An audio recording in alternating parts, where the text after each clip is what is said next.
अशा पद्धतीचं जे साधे वापरा, स्वीप पॉवर वापरा किंवा याचं सॉलवाल्याचं जे नवीन आलेलं आहे ना ते वापरा. आणि त्याच्या पुढे जाऊन ज्यावेळेस रेस्ट पिरियड असतो त्यावेळेस तुम्ही मधल्या गल्लीसाठी नोविड वापरलं तरी काय अडचण नाही. सगळ्यात मेन मुद्दा मी तुम्हाला 5-6 म्हणजे चर्चा कशासाठी म्हणलो, डाळिंब तुम्ही पिकिलंय, मी पिकिलंय, यांनी पिकिलंय, पैसे झालेले आहेत. पैसे होणे म्हणजे भाव चांगले असतानाचे पैशाचा विषय येतो.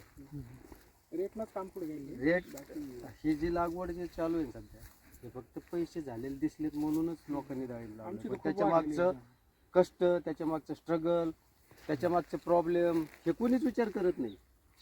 मी जवळजवळ 2008 पासून डाळिंबचं म्हणजे माझ्याकडे मी माझं तू पहिली गोष्ट मी ॲग्रीमधला म्हणजे शेतकरीचा मुलगा फक्त नावाला, आणि शेतीशी माझा काही संबंध नाही. मी मेडिकलला गोळ्या औषधाचा धंदा करायचो.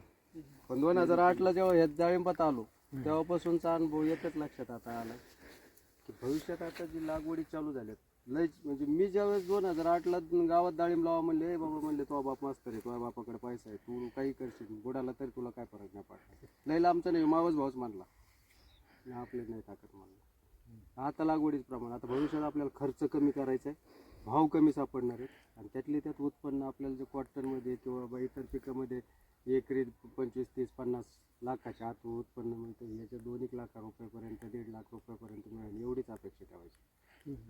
कुठपर्यंत 4 ते 5 वर्ष.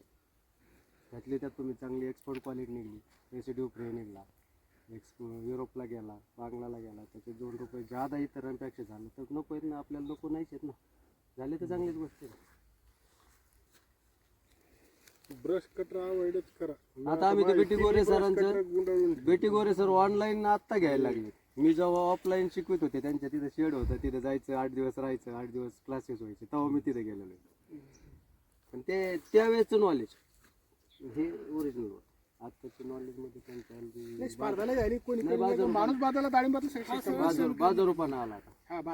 पैसा काम केलं, शेतकऱ्याचे पैसे खूप झाले, सगळं पैसे चालले, कंपन्या वेचत खूप आलेले, औषधं ते